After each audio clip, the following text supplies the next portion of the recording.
8 फरवरी को होने वाले इलेक्शन में संगीन धांधली के इल्जामात पर एक जानिब पीटीआई और जेयूआईएफ समेत दीगर सियासी जमातें आवाज़ उठा रही हैं और इंतखाबी बेज़ाब्तिगियों की तहकीकात के लिए अदालत और मुतल्लिका फोरम्स के पास पहुंच चुकी हैं। दूसरी जानिब आलमी बिरादरी भी इलेक्शन की शफाफियत पर सवाल उठा चुकी है। अमरीका, बरतानिया, यूरोपीय यूनियन ने पाकिस्तान में होने वाले इलेक्शन पर शदीद तहफ़्फ़ुज़ात का इजहार किया है। इंतखाबी इज़्दारियों से मुताल्लिक़ मुल्क के तीनों सूबों में इलेक्शन ट्रिब्यूनल का क़याम अमल में आ चुका है। ताहम पंजाब में अभी ये मामला लाहौर हाई कोर्ट और इलेक्शन कमीशन के दरमियान फंसा हुआ है। इसी हवाले से आज सुप्रीम कोर्ट ने इलेक्शन ट्रिब्यूनल के क़याम से मुताल्लिक़ लाहौर हाई कोर्ट का फैसला और इलेक्शन कमीशन का नोटिफिकेशन दोनों मुअत्तल कर दिए। लाहौर हाई कोर्ट ने 29 मई को इलेक्शन कमीशन को एक हफ्ते में 6 ट्रिब्यूनल्स के क़याम का हुक्म दिया था, जिसे इलेक्शन कमीशन ने सुप्रीम कोर्ट में चैलेंज कर दिया था। सुप्रीम कोर्ट ने अपने तहरीरी हुक्मनामे में इलेक्शन कमीशन को लाहौर हाई कोर्ट के नए चीफ जस्टिस की तकर्री होती ही बाहमी मशावरत से तनाज़ा हल करने की हिदायत की है। आज समात के आगाज़ में पीटीआई उम्मीदवारों की जानिब से अदम एतमाद के इजहार पर चीफ जस्टिस काजी फायज़ ईसा चिरागपात हुए और उन्होंने कहा कि ऐसे रवैये पर वो कार्रवाई करेंगे। अदालती कार्रवाई का मुख्तसर अहवाल हम आपको बताते हैं इस रिपोर्ट में। सुप्रीम कोर्ट में इलेक्शन ट्रिब्यूनल के कयाम से मुतालिक केस की समाअत के आगाज में तहरीक इंसाफ उम्मीदवारों के वकील नियाजुल्लाह नियाजी ने तश्कील शुदा बेंच और चीफ जस्टिस काजी फायज़ ईसा पर एतराज़ कर दिया, जिस पर अदालत ने बरहमी का इजहार किया। नियाजुल्लाह नियाजी ने मौक़िफ़ अपनाया कि मेरे क्लाइंट का एतराज़ है कि चीफ जस्टिस काजी फायज़ ईसा बेंच में ना बैठें। चीफ जस्टिस ने कहा कि क्या हम अपनी बेइज्जती के लिए यहाँ बैठे हैं? बहुत अदालती स्कैंडलाइजेशन हो गई, हम ऐसे रवैये पर कार्रवाई का कहेंगे। नियाजुल्लाह नियाजी ने कहा कि जो शख्स जेल में है उसका भी एतराज़ है, जिस पर चीफ जस्टिस ने रिमार्क्स दिए कि जिस शख्स का जिक्र कर रहे हैं वो जेल से वीडियो लिंक पर पेश हो चुका है और उसने बेंच पर कोई एतराज़ नहीं किया। चीफ जस्टिस काजी फायज़ ईसा ने कहा कि अदालत को स्कैंडलाइज करने वाले वकील का लाइसेंस मुअत्तल करेंगे। ऐसा नहीं हो सकता कि जो मुंह में आए कह दें, बस आप लोग केस खराब करना चाहते हैं। जस्टिस जमाल मंदुखेल ने इलेक्शन कमीशन के वकील सिकंदर बशीर मोहम्मद से इस्तफसार किया कि क्या चीफ जस्टिस इलेक्शन कमीशन की पसंद नापसंद का पाबंद है? क्या चीफ जस्टिस को इलेक्शन कमीशन हिदायत दे सकता है? उन्होंने कहा कि आप जजेस में से खुद किसी को मुंतखब नहीं कर सकते। चीफ जस्टिस ने कहा कि मुतालिका चीफ जस्टिस को ही इल्म होता है कौन कौन से जजेस दस्तयाब हैं। इलेक्शन कमीशन अब chief justice Lahore high court से मुशावरत क्यों नहीं कर लेता? जिस पर वकील इलेक्शन कमीशन ने जवाब दिया कि हमने मुलाकात के लिए रजिस्ट्रार हाई कोर्ट को खत लिखा है, जिसका भी जवाब नहीं आया। जस्टिस अकील अब्बासी ने पूछा कि बतौर chief justice Sindh high court जो नाम दिए वो कबूल कर लिए गए? पंजाब में इलेक्शन कमीशन ने क्यों मसला बनाया हुआ है? सिकंदर बशीर मोहम्मद ने कहा कि आपके नुकात से मुकम्मल मुत्तफिक हूँ, जिस पर चीफ जस्टिस ने रिमार्क्स दिए कि आपके मुत्तफिक होने का मतलब है कि इलेक्शन कमीशन का पहला मौक़िफ़ दुरुस्त नहीं था। जस्टिस जमाल मंदुखेल ने कहा कि इलेक्शन कमीशन हाई कोर्ट का हुक्म ना माने तो तौहीन अदालत लगेगी। इलेक्शन ट्रिब्यूनल के क़याम से मुताल्लिक़ एक अहम पेशरफ 27 मई को हुई थी, जब कायम मुकाम सदर यूसुफ रज़ा गिलानी ने इलेक्शन एक्ट में तरमीम करके इलेक्शन ट्रिब्यूनल्स में हाजिर सर्विस जजेस के अलावा रिटायर्ड जजेस को तैनात करने की मंजूरी दी थी, जिसके फौरी बाद इलेक्शन कमीशन ने नून लीगी उम्मीदवारों की दरख्वास्त पर इस्लामाबाद में जस्टिस तारिक महमूद जहांगीरी को हटाकर एक रिटायर्ड जज पर मुश्तमिल इलेक्शन ट्रिब्यूनल कायम कर दिया था। ताहम chief justice Islamabad high court ने इस पर स्टे जारी किया और नए इलेक्शन ट्रिब्यूनल को काम से रोक दिया। सुप्रीम कोर्ट में इलेक्शन ट्रिब्यूनल की तश्कील से मुताल्लिक केस की गुज़िश्ता समाअत में चीफ जस्टिस काजी फायज़ ईसा ने इलेक्शन एक्ट की तरमीमी ऑर्डिनेंस को पार्लियामेंट की तौहीन करार दिया था और कहा था कि अगर ऑर्डिनेंस से काम चलाना है तो पार्लियामान को बंद कर दें। जिसके बाद हुकूमत ने गुज़िश्ता जुमे को इलेक्शन एक्ट में तरमीम का बिल कौमी असम्बली से मंजूर कराया और आज सेनेट से भी मंजूर करा लिया है। इलेक्शन ट्रिब्यूनल्स और इसके पस मंज़र में जो इलेक्शन धांधली के इल्ज़ामात हैं, जो यकीनन पाकिस्तान के अंदर, पाकिस्तान के बाहर भी बहुत ज़्यादा सुने गए हैं, और इस पर इलेक्शन ट्रिब्यूनल्स के क़याम पर इलेक्शन कमीशन ऑफ पाकिस्तान का मौक़िफ़ और ये तमाम मामला सुप्रीम कोर्ट में इस मौजू पर बात करते हैं। पाकिस्तान के मुमताज़ सीनियर सहाफ़ी अदालती उमूर हसनात मलिक हमारे साथ इस्लामाबाद से मौजूद हैं। बहुत बहुत शुक्रिया हसनात मलिक साहब। ये बताइएगा कि आज काफ़ी एक बहुत ही नापसंदीदा सी एक सूरत हाल पैदा हो गई, ऑब्वियसली, जब एक बार फिर पीटीआई के किसी वकील की जानिब से चीफ जस्टिस ऑफ पाकिस्तान की मौजूदगी पर इस केस को सुनने पर जो है वो एतराज़ उठाया गया, जिस पर बज़ाहिर बिल्कुल वाज़ेह तौर पर लगता है कि ज़ाहिर है कि पूरी अदालत ही बरहम हुई। गो कि इस अदालत के जो ख़ास तौर पर ट्रिब्यूनल्स के मामले पर इलेक्शन कमीशन का पाकिस्तान का मौक़िफ़ रहा है, अब तक जितनी भी हमने समाअत देखी हैं, चाहे वो लाहौर हाई कोर्ट हो, चाहे वो इस्लामाबाद हाई कोर्ट हो, चाहे इवन सुप्रीम कोर्ट हो, इलेक्शन कमीशन के मौक़िफ़ की बहुत ज़्यादा हिमायत हमें कहीं नज़र नहीं आई है। जी, कमरान साहब, इसमें कोई शक नहीं है कि सुपीरियर जुडिशरी में इस वक्त 120 से ज़ायद जजेस हैं। अगर हम कहें कि मेजॉरिटी जजेस, बल्कि मेजॉरिटी से ज़्यादा, 2/3 से भी ज़्यादा, वो इलेक्शन कमीशन का जो कंडक्ट है इस 2024 के इलेक्शन में उस पर सवालात उठा रहे हैं। लेकिन उनको हर दफ़ा जो है चीफ जस्टिस काजी फैसला रेस्क्यू करते हैं। आज भी जो है वो जो बेंच जिस तरह कमेटी ने तश्कील दिया उसमें वो जजेस नहीं थे जिन्होंने रिजर्व सीट के केस में इलेक्शन कमीशन के कंडक्ट पे सवालात उठाए थे। बेंचेस का जजेस का चुनाव ऐसा किया गया कि वो जजेस जो सिर्फ जो है वो ये मामला देखें इलेक्शन कमीशन के कंडक्ट पे सवालात जिनका ये मादी ना रहा हो कि जिन्होंने उठाए हों। लेकिन बहुत बड़ा सरप्राइज़ हुआ बेंच के सरबराह को भी, ऑडियंस को भी, जब जस्टिस अकील अब्बासी और जस्टिस जमाल मंदोखेल ने इलेक्शन कमीशन पे सीरियस किस्म के रिजर्वेशन शो की और उन्होंने कहा कि आपने लाहौर हाई कोर्ट के 4 जजेस पे इतराज़ात किन बुनियादों पे लगाएं। उसका जवाब नहीं था। फिर उन्होंने कहा कि जी आप लाहौर हाई कोर्ट से कैसे पैनल मांग सकते हैं। फिर जस्टिस अकील अब्बासी का ये भी सवाल था कि पंजाब में इतना ये मामला क्यों हो रहा है, क्यों इतना सेंसिटिव चीज़ें चल रही हैं पंजाब में। तो ये बड़ा सरप्राइज़ था कि जस्टिस अकील अब्बासी जो अभी एक हफ्ता भी नहीं हुआ वो सुप्रीम कोर्ट में उनको एलिवेट किया गया है। तो बड़ा कम होता है कि ऐसा जूनियर जज और जो ख़ासकर जो चीफ जस्टिस जो उनको नॉमिनेट कर रहा हो उनके ओपिनियन से इख्तलाफ करके वो इलेक्शन कमीशन के कंडक्ट पे सवालात उठा रहे हैं।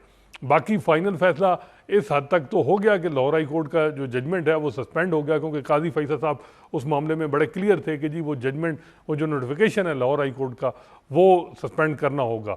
लेकिन जो सवालात उठाए गए उससे बज़ाहिर ये लग रहा है कि लाहौर हाई कोर्ट का जजमेंट अगर आप कहें कि सेटिस्फाइड होगा वो बड़ा मुश्किल है। अब बाल सारी जस्टिस आलिया नीलम जो नामज़द हैं लाहौर हाई कोर्ट की चीफ जस्टिस, उनके कोर्ट में जो है वो डाल दी गई है। अब उन पे मुनहसर है कि क्या जो जज मलिक शहजाद साहब as a Lahore high court chief justice जो नॉमिनेट किए थे, क्या वो उन्हीं को इंडोर्स करेंगी या कोई नया नाम या कोई और होगा। लेकिन एक चीज़ जो है जिसमें हम देख रहे हैं कि जो इलेक्शन कमीशन को टाइम मिला है, इसमें अब जो लेजिस्लेशन हो रही है रिटायर्ड जजेस को ट्रिब्यूनल जो है वो उनके नोटिफाई किया जाए रिटायर्ड जजेस को, तो वो मेरा ख्याल है सक्सेस हो जाएगा उनका।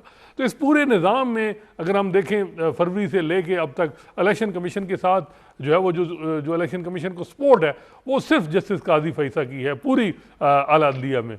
बाकी पॉइंट ऑफ व्यू आपने रिजर्व सीट के केस में भी जैसे अतर मिल्ला, जैसे मुनीब अख्तर, जैसे मंसूर अली शाह ने बल्कि कहा कि मिनट्स ऑफ द मीटिंग दिखाएं इलेक्शन कमीशन के कि किस रीज़न, किस बुनियाद पे आपने जो है वो एक पार्टी को जो है वो एलिमिनेट किया जनवरी 13 की गलत इंटरप्रिटेशन करके। तो इस किस्म के बड़े कड़े सवालात आ रहे हैं। इसी मौजू पर गुज़िश्ता समात में चीफ जस्टिस काजी फाइज ईसा ने भी जो एक बुनियादी सवाल है कि अब जब इलेक्शन कमीशन को ये नज़र आया कि एक तो बुनियादी चीज़ ये है कि एतराज़ात तो इलेक्शन कमीशन के कंडक्ट पर हैं, जो एतराज़ात हैं, जो धांधली के इल्ज़ामात हैं वो इलेक्शन कमीशन पर ही हैं, और इलेक्शन कमीशन फिर अदलिया के चीफ जस्टिस के नामज़द करदा जो ट्रिब्यूनल्स हैं उसको मुस्तरद कर रहा है, और फिर उसके बाद जो हुकूमत है वो और जो सदर हैं वो एक ऑर्डिनेंस के ज़रिए इस बात को पुश कर रहे हैं कि जो इलेक्शन कमीशन के